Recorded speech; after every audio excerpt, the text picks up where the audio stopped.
This story is about a rather scary case that Captain Chow had taken on. It was a massacre in a family. Only the lucky 7-year-old child still lived and was sent to a mental institution. The case that year had many strange points, so Captain Chow decided to turn the case over. Chow reached out to an industry friend who had participated in the investigation that year. However, he advised Captain Chow not to investigate the case again. But Captain Chow was adamant because he had a feeling that something was not clear. When Captain Chow arrived at the mental hospital, the colleague reminded Captain Chow that the son of the family was currently very mentally ill. And when coming to see that son, Captain Chow might not be able to investigate anything. The special thing was that the son always said that his father massacred the whole family because he was possessed by a ghost. At that time, the colleague was just starting out to work, but also witnessed the case that day. The whole family was brutally murdered. Captain Chow said that after reading the case report, he felt the son's testimony was very grounded. The colleague felt that Captain Chow must have a problem because he believed in this fictional story. Looking into the room, the son was now much older. He had a thin figure and was standing thoughtfully looking out the window. The teammate and Captain Chow entered the room.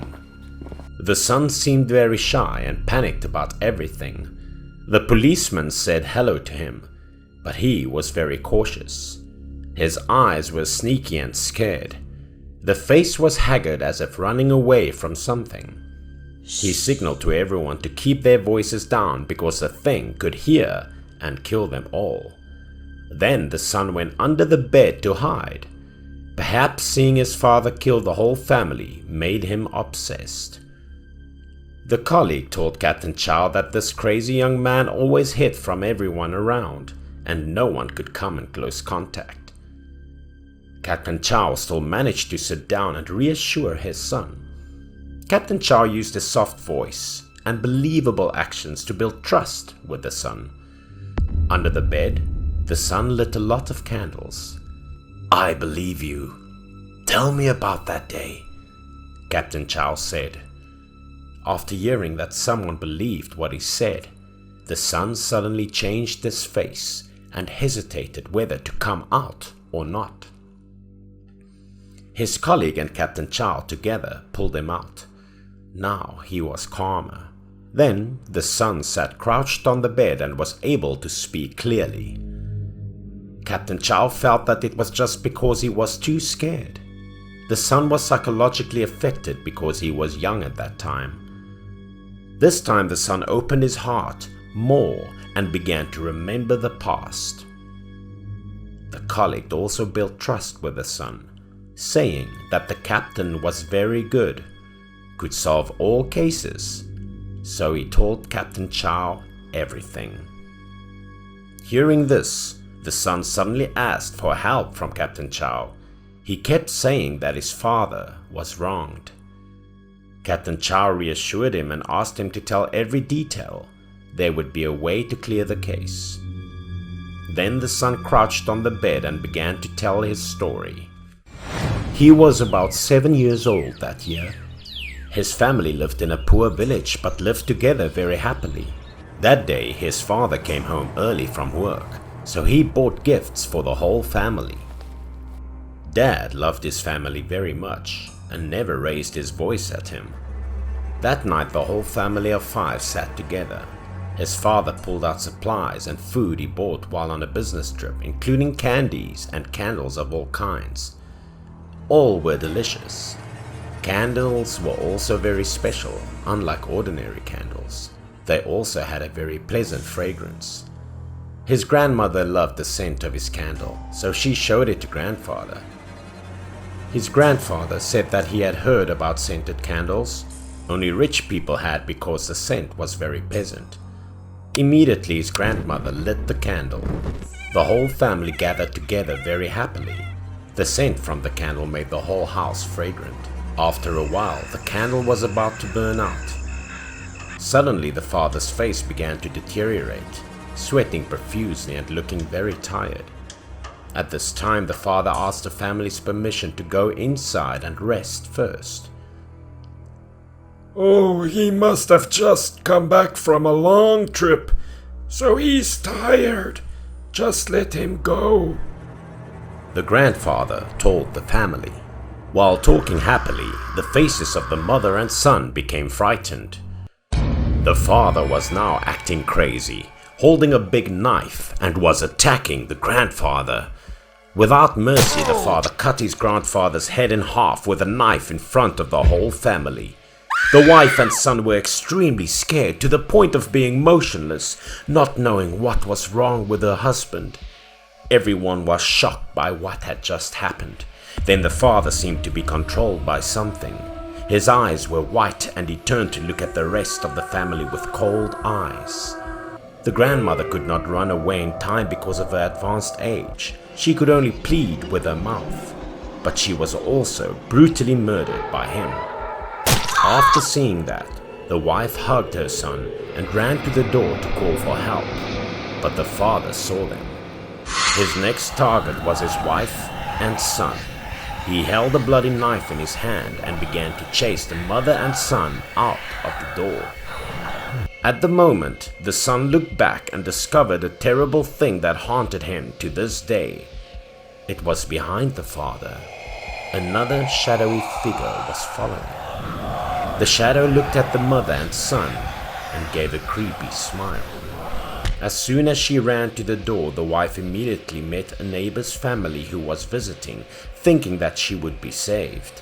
They were surprised to see that the wife, who was holding a child and covered in blood, also hurriedly asked, but the wife was too scared to run away. The wife couldn't stop and explain anything. She just told everyone to run away because her husband was crazy. Before understanding what was happening, the husband ran with a knife and slaughtered the poor neighbor's family. The wife was able to run away to the gate at this time, but because the woman was weak and still carrying a small child, she could not run fast. In the end, the husband caught the wife. He swung his knife and slashed at his wife's back, causing her pain. In an emergency, she was able to throw the child out, and she stayed behind to stop her husband. Before closing the gate herself, she could only scream for her child to run away. The carefree child could only watch his mother being murdered by his father. The last scene has haunted the son to this day. At that time, fortunately, the neighbors heard the noise, pulled over and arrested the husband, so the boy was able to escape death. Even now, sitting down to tell these stories, the son's body was still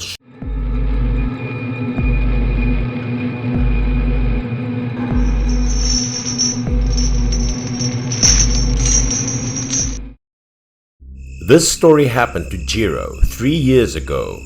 At that time, he worked for a plastic manufacturing company near his house.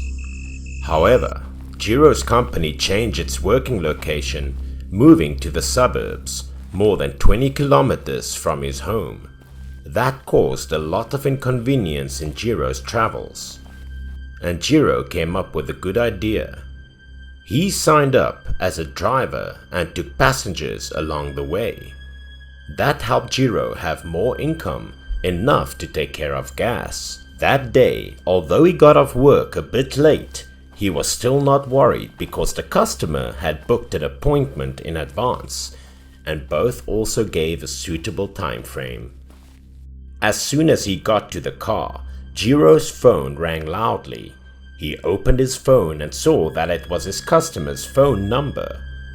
After answering a few questions, Jiro hurriedly got into the car and left the company at more than 10 o'clock at night. That day, Jiro had about 3 guests who needed a ride. And Jiro also ran a few laps to bring the other 2 guests to the place. The last guest met Jiro at a restaurant and went back the same way as he did. Arriving there, the guest who had been standing there before was a stout man. His face was red and looked like he had drunk a lot of alcohol. Seeing the car arrive, the man said goodbye to his friends and hurriedly got into the car. It seemed that the man had gone to a colleague's birthday party. After the man stepped into the car, the strong smell of alcohol covered the inside of the car, making Jiro frown uncomfortably. But because Jiro received the guest, Jiro had to endure it. He could only tell the man not to vomit in his car. The guest was too drunk. He also smiled and answered roughly to Jiro. The wheelchair rolled. Jiro just wanted to run fast to get home quickly. The road was almost uninhabited and also very dark. Suddenly Jiro heard strange sounds coming from the back seat. Before he could speak to ask, Jiro saw the man's miserable expression. He seemed to want to vomit. Worried, Jiro hastily shouted to stop him. If the man vomited in the car, Jiro had to spend a lot of money to clean his car. Seeing that the man couldn't hold it any longer, Jiro quickly pulled the car to the side of the road so that the fat man could get out of the car and vomit. Before Jiro got out of the car, the man threw open the door and rushed out. The man would probably vomit in the car if Jiro stopped a little late. The man climbed over the barrier, running into the grass inside. It seemed that despite being drunk, the man still wanted to keep the environment clean. Jiro found it funny, so he decided to come and help the man. Jiro also climbed over the fence, intending to help the man back to the car. But when Jiro was not far away, the scene in front of him scared him to the point of turning blue. Behind the fence was a collective cemetery. There were many graves here, and weeds had overgrown. It seemed that the cemetery had been abandoned for a long time, and the people buried here had no relatives. The surroundings were quite creepy, which gave Jiro a bit of a chill. Suddenly, the sound of vomiting resounded loudly in his ears, causing Jiro to wake up. The fat guy didn't look closely and was vomiting on the part of the deserted tomb. That tomb had some inscriptions on the headstone, but it was all blurred with time and nothing could be seen. After vomiting, the man's expression also improved, but Jiro was extremely worried. Without saying anything, Jiro approached and grabbed the man's shirt and dragged him away. Because of standing here unable to say anything, Jiro intended to get in the car and make it clear to the man. But the man seemed very stubborn. The man couldn't stand being dragged so unreasonably, so he shoved Jiro's hand away. Seeing the man like this, Jiro didn't dare to say much, only told the man to take a closer look at the place where he had just vomited. As soon as the man turned his face to look, the grave in front of him made him panic because insulting the deceased was not good. After that, the man hurriedly prostrated himself repeatedly, pleading with the invisible person to forgive him for not paying attention and vomiting into their graves. After a while of bowing, the fat man hurriedly turned away with a worried expression that scared Jiro too. Jiro glanced at the grave one last time and then hurried after the man. The atmosphere here was chilling. The two got into the car and were extremely silent. The road was quiet, without anyone, and it was more than half an hour before they would reach the city. The fog was suddenly thick, obstructing vision, so Jiro had to slow down to observe the road. But the strange thing was that the man sitting in the back was silent. He didn't make a sound. This thing worried Jiro, so he turned his eyes back to talk to the man. But bad things happened. The man suddenly trembled. Blood from his mouth drenched his chest. His eyes rolled back, looking very scary. Seeing that the situation was not good, Jiro quickly braked the car and ran to the back to check the situation. Jiro was afraid that the man was relapsing from a disease that Jiro didn't know about. Trying to scream, but the fat man couldn't answer. As soon as Jiro touched the man's flesh, Jiro felt extremely strange. The man's flesh was as flabby as if it was about to melt, and the sweat was also very sticky. Jiro looked closely. He saw that the man was covered with something very sticky. His body gave off a terrible stench. This thing made Jiro think of corpses because the man looked like a decomposing corpse. This man's face was purple, his eyes were rolling back, his veins were full of blood, and his mouth was still pouring out red blood, looking very scary. While thinking about it, the man suddenly jumped out of the car, pushing Jiro to the ground. Being defenseless, Jiro did not have time to resist and was immediately pushed to the ground, causing him pain. The man walked towards Jiro, his body suddenly becoming strangely twisted, like a zombie. Thinking the man would rush over and do something to Jiro, he covered his face with his hand. But the strange thing was that the man did not walk towards Jiro, but suddenly changed direction. The man turned and walked into the opposite direction, groaning incessantly. Everything was really scary and strange. In Jiro's mind, he thought if he should run away or not. But Jiro reminded himself that the man was a guest who booked this car. If something happened to the man and Jiro left, Jiro would inevitably be implicated. After thinking that, Jiro went to the car and took out some things. These were the anti-evil items that Jiro always carried with him when traveling long distances. Looking at the side of the road, he accidentally saw a peach tree. According to folklore, the devil was very afraid of peach wood. Thinking that Jiro immediately broke a small peach branch, hoping to help him. Jiro followed behind the other man, not knowing where he was going. Taking the opportunity that the man wasn't paying attention, he took out the exorcism trigram necklace he bought from his pocket. Jiro then rushed over and quickly put it around the fat man's neck, hoping to help him. Suddenly the man stopped, no longer walking. Jiro thought his method worked, but not. The man turned to look at Jiro, took off the rope around his neck, and became extremely angry. The man's forehead was full of veins, his eyes were red, he rushed towards Jiro. The man's fingernails also suddenly grew longer. Although he dodged in time, Jiro couldn't escape being injured. The man's fingernails were as sharp as those of a wild animal, easily tearing Jiro's flesh and making him bleed. The current situation was extremely dangerous because this road had no one passing by. Before Jiro could finish thinking, the fat man rushed to Jiro again like a crazy animal. At this point, Jiro was more mentally prepared, so he firmly grasped the peach tree in his hand. If the peach wood worked, then the man must have been possessed by a ghost. The man rushed over. Although he was now very strong in return because of his weight, he was very slow. Jiro easily dodged the attack. He circled behind the man and used peachwood to hit the man's back with a strong whip.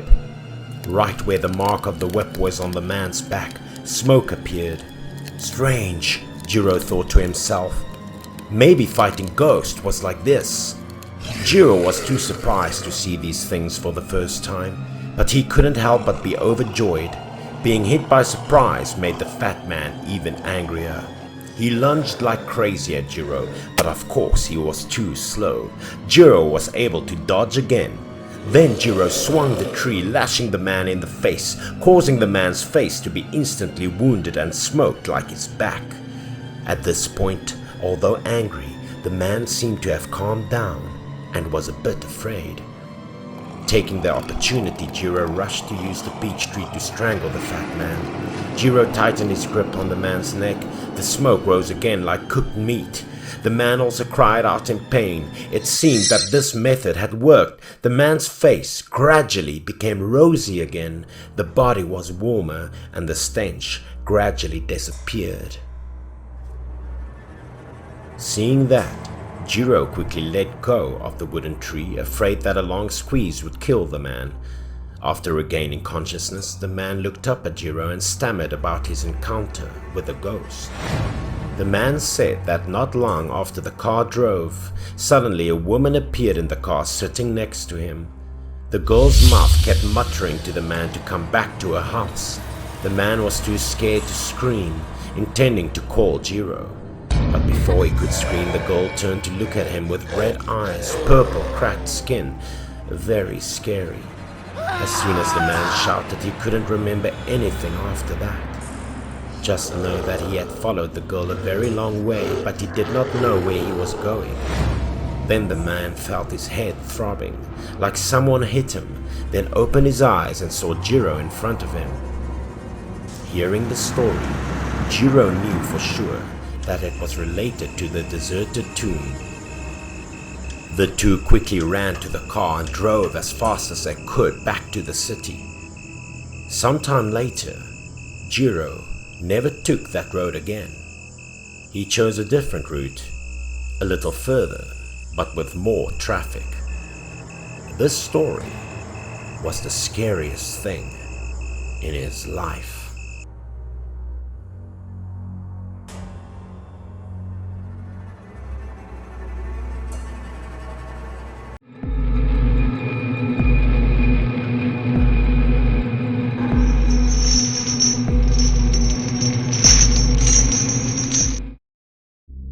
This is the story of Yun, who was a hobbyist at night fishing. As soon as he had time, Yun would immediately go fishing to relax because the studying was very stressful and the work schedule was hectic. Next to Yun's place, there was a big hydroelectric dam. There were a lot of fish, and it also was very quiet. Every week, Mr. Yun went there to night fish. Yun said he wouldn't need a wife or anything else if he was given a fishing rod and bait. He was truly a fishing maniac. One day, while preparing to go under the dam to fish, suddenly Yun heard someone's sobs. Turning around and looking around for a moment, he saw 3 people sitting, burning paper money and offering fruit. They also turned to look at him. They must have wondered why people still came to this desolate place at this hour. They were crying furiously, looking very sad. Yun didn't know what was going on either. Yun was also a bit curious, but he thought he shouldn't care about other people's business like that. So, he picked up his fishing gear and started to go to a lower place next to the water to make it easier to fish. He took the bait from his pocket and hooked it on the hook. After finishing preparing, Yun glanced up. He saw that the 3 people from earlier had also packed up and started to leave. That day, the water surface was very smooth.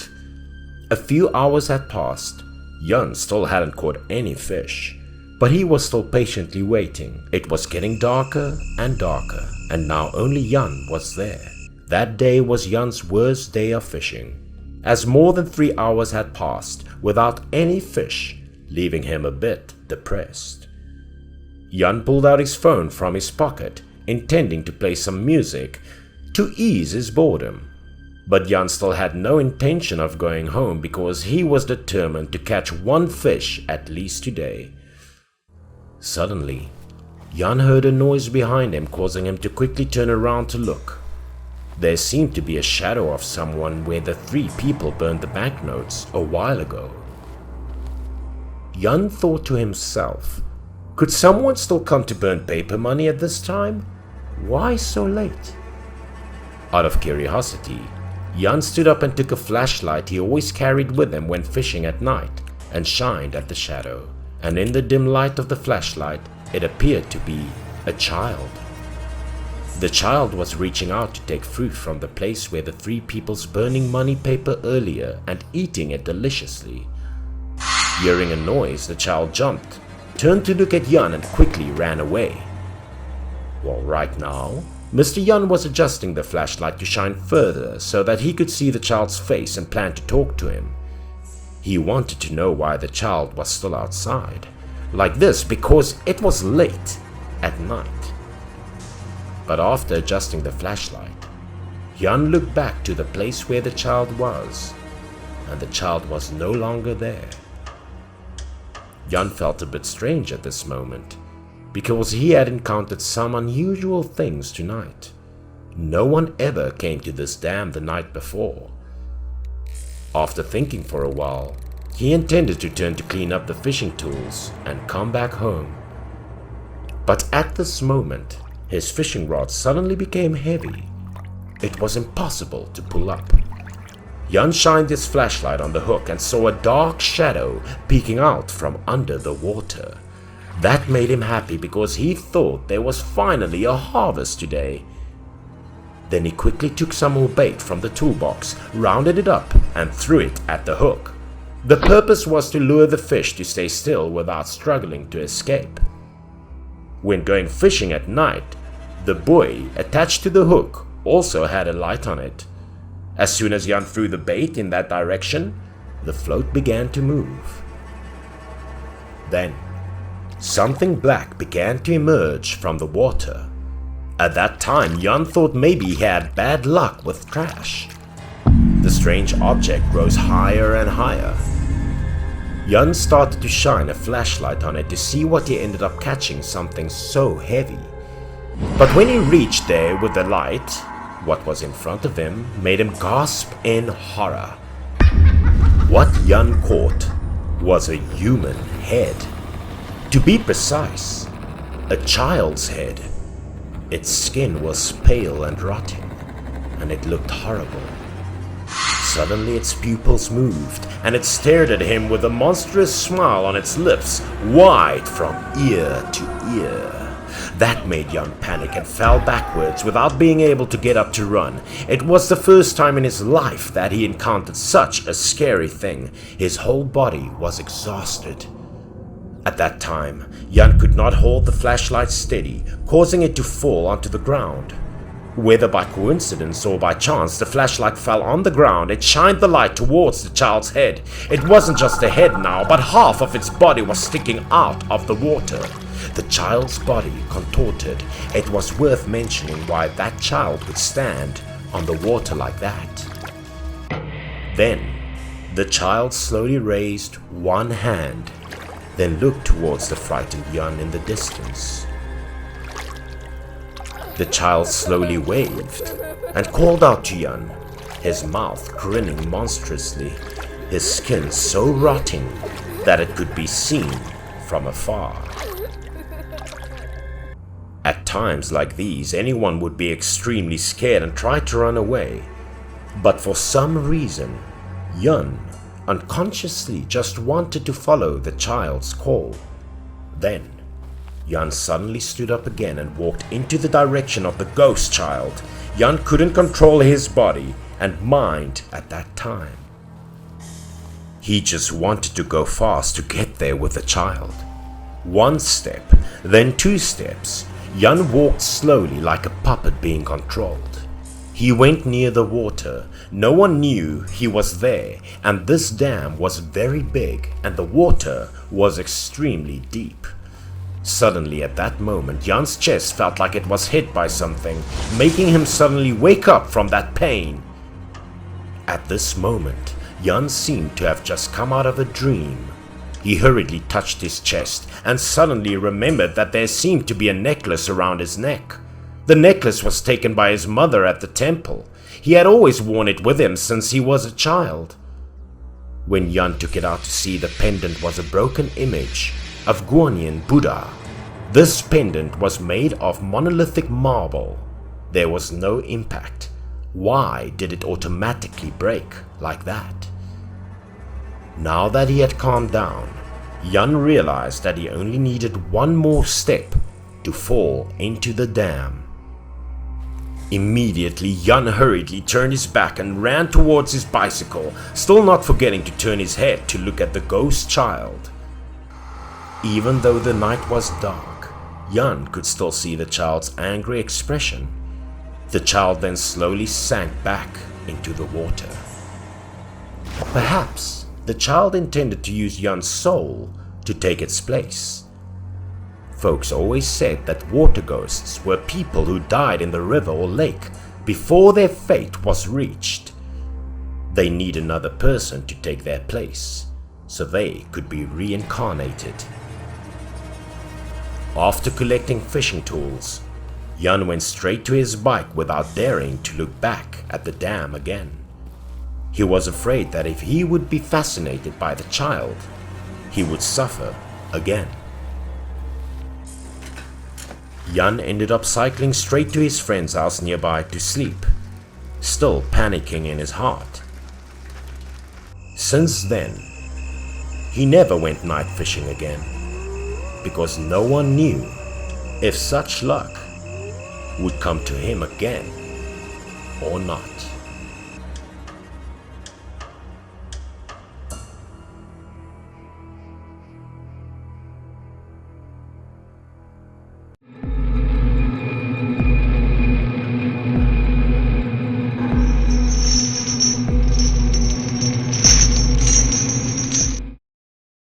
The peaceful village became busier than usual that morning. People reported to the police early on, and they quickly arrived here to investigate a case that occurred. According to the person who reported the crime, the murder took place in the house directly ahead. The police department blocked the crime scene quickly. Boss Lu Feng and Captain Chow also put on gloves in preparation for an inspection. They were very attentive around the room from the moment they entered the door, because all murder cases would have clues from the surrounding objects. Boss Lu Feng commended the captain to split up to investigate. He would go inside while the captain checked around the house. Captain Chow examined the scene carefully, but there were almost no hints, so he returned inside the house to report to Boss Lu Feng. But the scene in front of him, that was both heartbreaking and frightening. On the ceiling right now was a woman who appeared to have hanged herself, and there was an odd detail. On her feet, she was wearing a pair of red shoes that were very intricately embroidered. Whereas her family was an ordinary farmer family who dressed very simple. Boss Lu Feng immediately called the person who reported the case to ask for clarification. Boss Lu Feng was curious as to how he was able to discover the body inside this house. Because the door was locked, it was difficult to see inside. He stated that he was always watching because he had a crush on the victim, and he had not seen her leaving the house since a few days, so he was concerned. As a result, he leaned out the door to inspect the inside.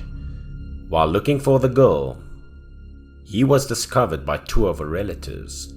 They thought he was a thief, so they confiscated him to get clarification.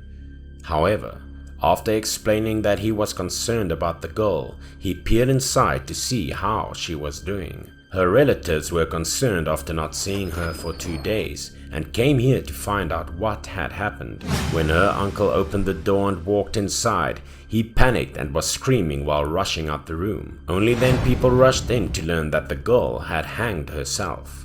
After hearing him explain, Boss Lu Feng temporarily believed him and ordered the police to bring her body down. And didn't forget to instruct them to be cautious and keep the body in its current state for forensic examination. The girl's body was then carried out, ready to be returned to the police station. She was still wearing a pair of red shoes embroidered with red flowers. However, an elderly woman in the crowd was watching, and when she saw the girl's body, she panicked and her face was darkened. Because of her abnormal appearance, Boss Lu Feng began to keep an eye on her. The entire team met at the headquarters to investigate the case. Was it true that the girl committed suicide? And the people who were intimately involved were also the ones who discovered the girl's body. the boss directed to investigate all the people who were close to the girl, including the man who followed her. Captain Chow dashed out the door to inform everyone in a rush. They could find out the reason for the girl's death. The odd thing was that it could be related to previous hanging cases that happened. Captain Chow believed that these cases are out of the ordinary.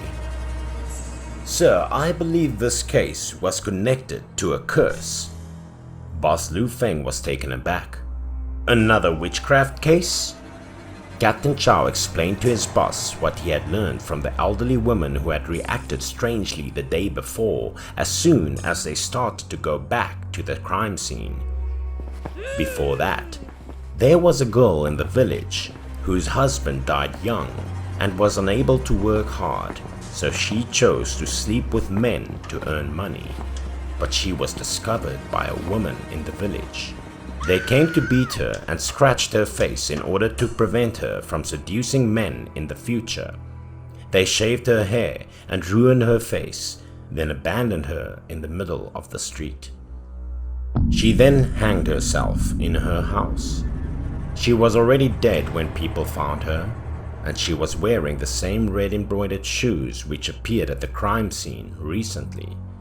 She seemed to die unjustly, so she left a curse on the wall. "If I become a ghost, I will return for revenge." All of the participants who abused the girl were terrified of the ghost's vengeance. Indeed, each of them committed suicide by hanging themselves. Especially when they die, on their feet were the red embroidered shoes that the girl wore when she died. Boss Lu Feng didn't believe this was the work of the devil. As a result, he directed the captain to look into the relatives of the girls who committed suicide to see if there were any leads. He reasoned that this could have been arranged by the girl's relatives. When she died, they might have exacted their vengeance on her behalf. After a day of investigation, the most suspicious person was the husband of the recently deceased girl. He used to sleep with the girl who was beaten by his wife. He was also the person next to his wife when she committed suicide. As a result, he was immediately taken back to the station to obtain a bow. He initially just played around and pretended not to be related to the case, but when Captain Chow became enraged, he was then obeyed to tell everything. He stated that he did not murder anyone. It was because the other girl's ghost appeared in the middle of the night and murdered his wife. His wife woke up in the middle of the night while sleeping and went off to bed. Despite the fact that he called, she did not answer. Suddenly he noticed a pair of red shoes floating in mid-air in front of his wife, and his wife was staring at them unconsciously. The shoes then moved as if inviting his wife to put them on. And, as being hypnotized, she wore them on her feet. She then began to get out of bed. He was so terrified that he couldn't move. All he could do was call out her name, which didn't work. His wife approached a wooden plank on the ceiling that a piece of cordage were tied on since. And then came what may, she began to fly up, floating in mid-air and approaching the cordage. And with that, she flew closer to the rope. Then she put her head in the noose. He was shocked when he saw his wife die so quickly before he could react. By the time his wife was hanged, he was about to take her down. Suddenly, a wooden chair appeared out of nowhere, striking him in the face, making him dizzy. Then, panicked, he looked in the direction of the chair. The sight in front terrified him. All of the furniture in the house was floating upwards. He was terrified to death after seeing that, and because the wound on his face was so painful, he stopped paying attention to his wife. As a result, he fled from home, unconcerned about whether his wife was dead or alive. he finally had the courage to return with a few villagers in the next morning. The interrogation was finished, and both Captain and Boss Lu Feng believed he wasn't the murderer. But what he said was unreal. They needed more concrete evidence. The two of them then went to the cemetery where the victim's body was buried to look for any clues. When they arrived at the location, they both sought out the cemetery keeper to inquire about the grave. This cemetery guard turns out to be the man who snooped in front of the girl's house the day he discovered her suicide. He agreed to lead everyone to a grave after a few inquiries. And Boss Lu Feng didn't forget to ask if anything out of the ordinary had happened recently. He also talked a lot about the girl along the way, but all of those clues were already investigated by the police. But there was one strange thing. He pointed to the girl's grave and inquired whether the cops had seen anything. Captain Chow simply stated that the grave was typical. However, Boss Lu Feng, who has extensive experience, discovered something unusual. He sat down slowly and picked up a cake that was being offered at the grave, and he informed Captain Chow that this cake was strange. Because this type of cake was only available in the neighboring village, the police had asked all of the girl's relatives not to leave the village while the case was being investigated. As a result, Captain Chow began investigating the cake's origins right away. He eventually discovered the only shop that sold this type of cake. Boss Lu Feng and the captain dressed casually and went to the site to look for more clues. However, the vending cart did not pique the interest of Boss Lu Feng, but the theater behind it with a large billboard made him feel more likely to find clues in it. There was a billboard outside the theater advertising a well-known magician. The show was taking place inside. Captain Chow was told by Boss Lu Feng to keep an eye on the magician. The two entered. The show had begun. Boss Lu Feng had a hunch that this magician had a problem. The magician started to greet everyone before performing a few small tricks. Then came today's most expected performance. It was about being able to make people and objects levitate. He managed to levitate all of his gadgets, including his co-star. Captain Chow was taken aback and jumped up, as the method was similar to that of the Red Shoes case. Boss Lu Feng advised him to be more cautious and keep an eye out for this magician in order to avoid waking a sleeping dog. The two people waited for him until he finished his performance. Seeing the presence of the cops, he also obediently put his hands in the handcuffs. He had no intention of covering up his crime at the police station, knowing that everything had been exposed. He maintained a calm demeanor while speaking. He admitted everything. He did it because he loved the girl and wanted all the others to suffer and pay for what they did. After that, he continued that those victims deserved to die, and that it was simply a poetic justice. In the end, he was sentenced to death for the murder of 3 people. Boss Lu Feng speculated that he committed such a crime because he was too enamored with the victim.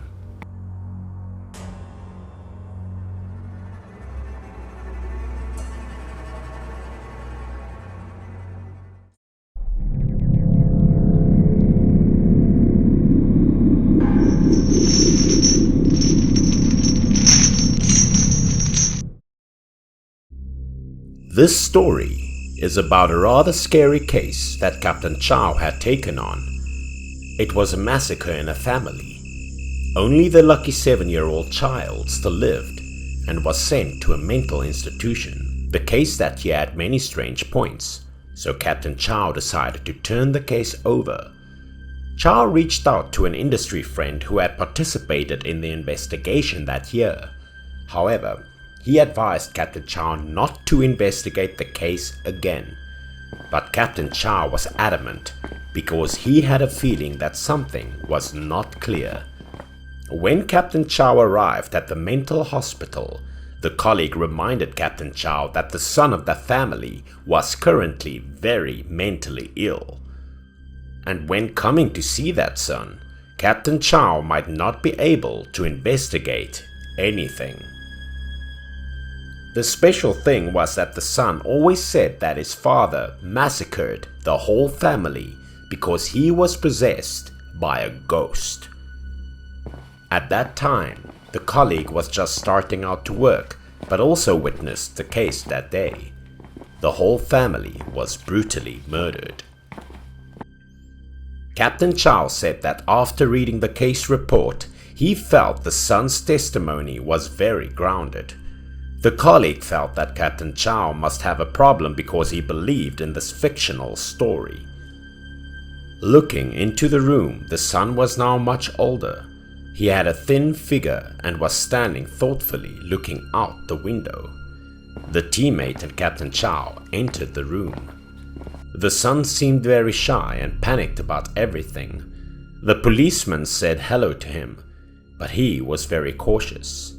His eyes were sneaky and scared. The face was haggard as if running away from something.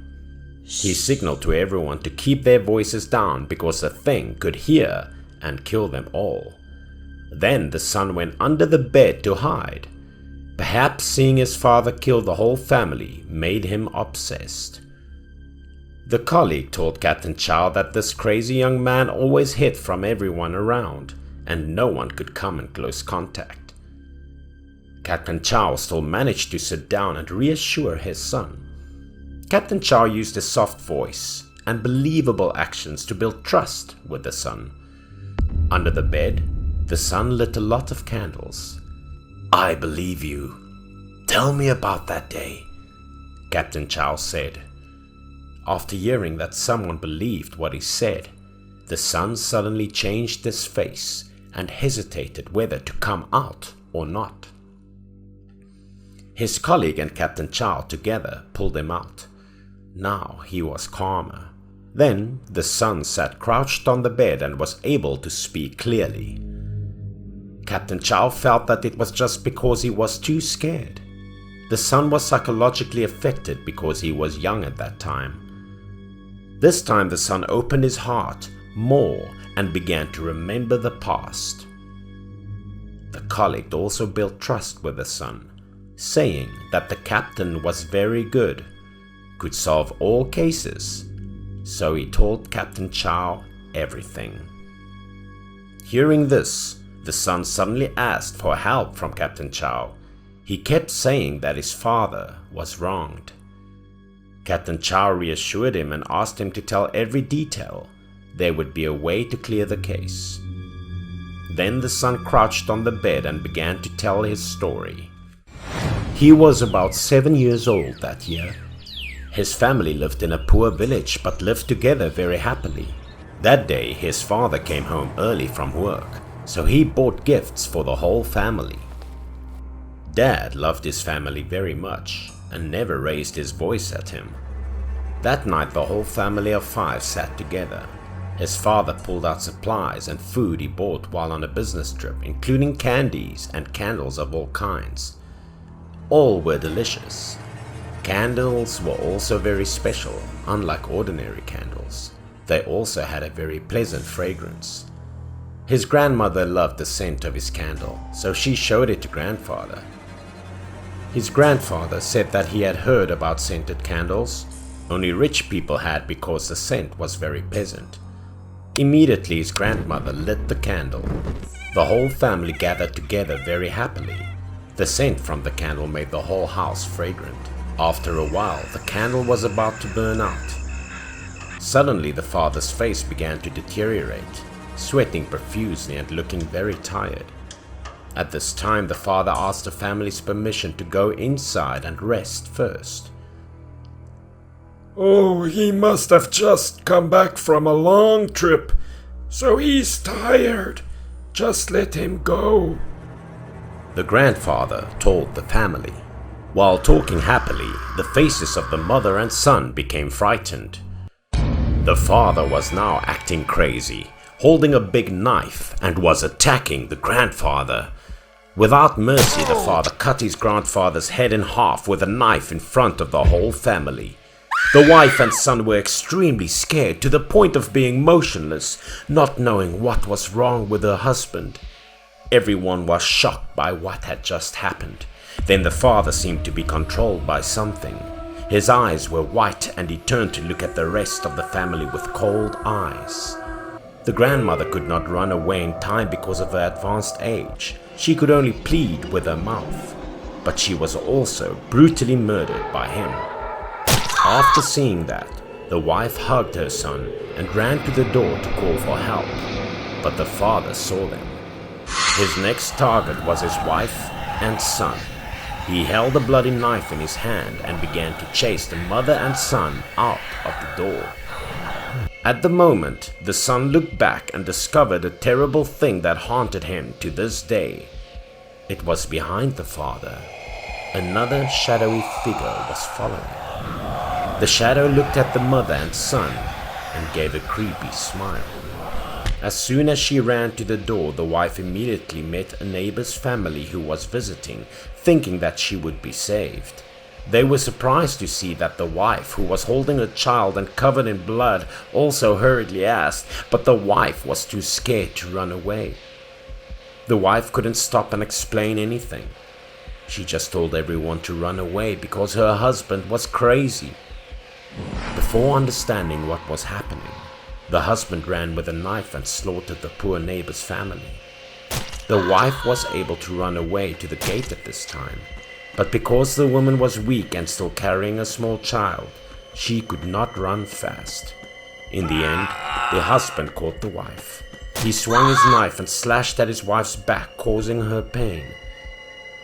In an emergency, she was able to throw the child out, and she stayed behind to stop her husband. Before closing the gate herself, she could only scream for her child to run away. The carefree child could only watch his mother being murdered by his father. The last scene has haunted the son to this day. At that time, fortunately, the neighbors heard the noise, pulled over and arrested the husband, so the boy was able to escape death. Even now, sitting down to tell these stories, the son's body was still shaking with fear. The son thought that his father was possessed by a demon. This thing was the reason why his father killed the whole family. After hearing that, Captain Chow comforted him and left. The colleagues still couldn't believe that Captain Chow continued to want to turn this case over just because of the testimony of an abnormal person.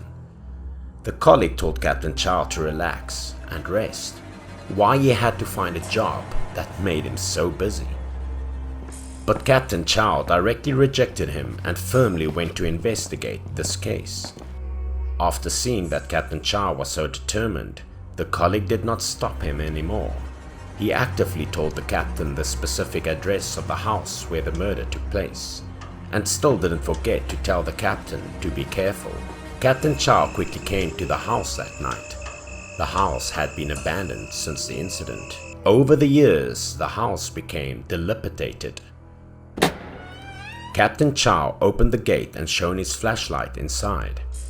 The yard was overgrown with weeds and Captain Chow slowly entered the house.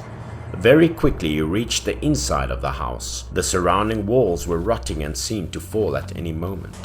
He flashed his flashlight around the house for clues. His flashlight suddenly went out, but obviously this was a new flashlight. How could the battery run out so quickly? He tried to tap the flashlight to light it up because it was impossible to see anything without the flashlight. Suddenly, he heard noises from behind, which made him wary. In the end, he had to light a match to catch some of the glimmers of light so he could see the way. He entered each room to look for clues, to the room where the massacre began. He suddenly saw something mentioned in the story that the son had told. It was a candle that was bought by the father when he was on a business trip. Perhaps it was a good candle, so it had been intact for many years. Without thinking much, Captain Chow lit a match on the candle to make it easier to light things up, and thanks to the candle he continued to go around the house to investigate. As he was about to step out, Captain Chow felt someone standing behind him. Quickly turning to look back, the ghosts of the person who was murdered that year gradually appeared before his eyes. At first, the grandfather and the grandmother approached Captain Chow and appeared more and more clearly. Then both, the wife and the husband as the killer, also appeared and flew towards the captain. In the end, all the dead people appeared. For a moment, Captain Chow was terrified. They approached Captain Chow as if to attack him. Their faces were full of hatred and very scary. Immediately, one after another, the ghosts reached out and rushed towards Chow. Attacked so violently, Captain Chow dropped the candle and it went out. Captain Chow was strangled to the point that he thought he could no longer breathe, when suddenly an accident saved his life. Captain Chow had stepped on a nail. It had pinned his foot through his shoe. It hurt him, but it did wake him up. When he opened his eyes, the evil spirits he saw earlier had all disappeared. This made him begin to doubt the candle. He then quickly left the house to return to headquarters. At the headquarters, Captain Chow brought the candle back for forensic examination, and the result was that the fragrance for this lamp was a herb that could easily cause people to hallucinate. So what he saw at the house yesterday was a hallucination. Forensics also said that if the body was tired or stressed, it was easy to be affected by this candle. Hearing this, Captain Chow understood the problem, so he said goodbye to the medical examiner and left. He went straight to the mental hospital to report the results to the other mentally ill son. After hearing the truth, the son was surprised and couldn't believe his ears. Captain Chow also said that the murder had nothing to do with his father, and that the ghost he saw was also a hallucination, all by this candle. And Captain Chow also advised the son to forget the old story and start over. Everything was clear. Listening to the captain's advice, the son seemed to have returned to normal. As Captain Chow was about to leave, the manager at the hospital called him back. He wanted to thank Captain Chow. Thanks to him, the other son's condition was much better. And according to the manager at the hospital, maybe the son would be discharged soon and return to a normal life.